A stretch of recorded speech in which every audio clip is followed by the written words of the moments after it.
এরকম পিচ্চি শাশুড়ির সাথে মানুষ কিভাবে এরকম করতে পারে আপনারাই বলেন, দেখেন কি একটা অবস্থা। কি ব্যাপার আম্মা, এতক্ষণ পর্যন্ত আপনি শুধু ঘরেই মুছতেছেন? সংসারের আর কাজ কখন করবেন?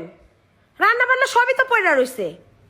এই ধরেন, ঘর মুছার পর তাড়াতাড়ি কাপড় চোপড়গুলো ধুয়ে দিন, আবার রোদ চলে যাইব।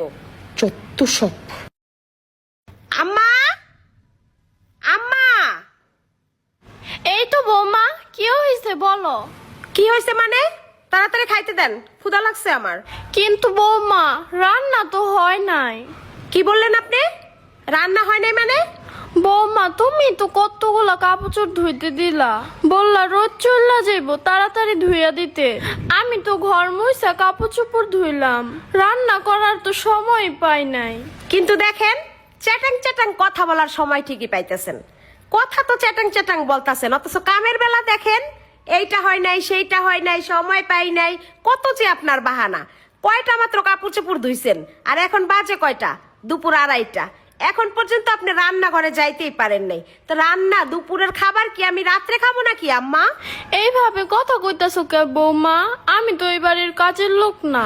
তুমি তো সারাদিন শুয়ে বসেই থাকো, রান্নাটা তো একটু করতে পারো। কি বললেন আপনি?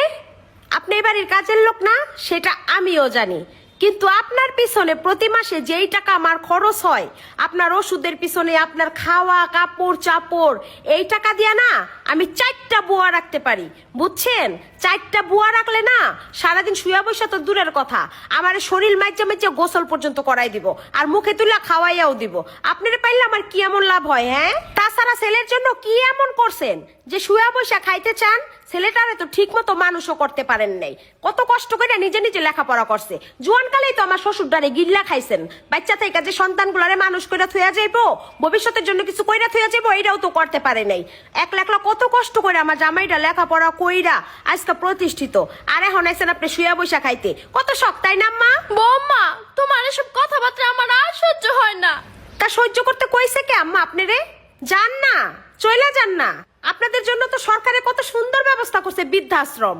যান, সেই জায়গায় যে শুয়ে বসে খাইতে পারবেন, কেউ কথাও শুনাইবো না। সত্য সব।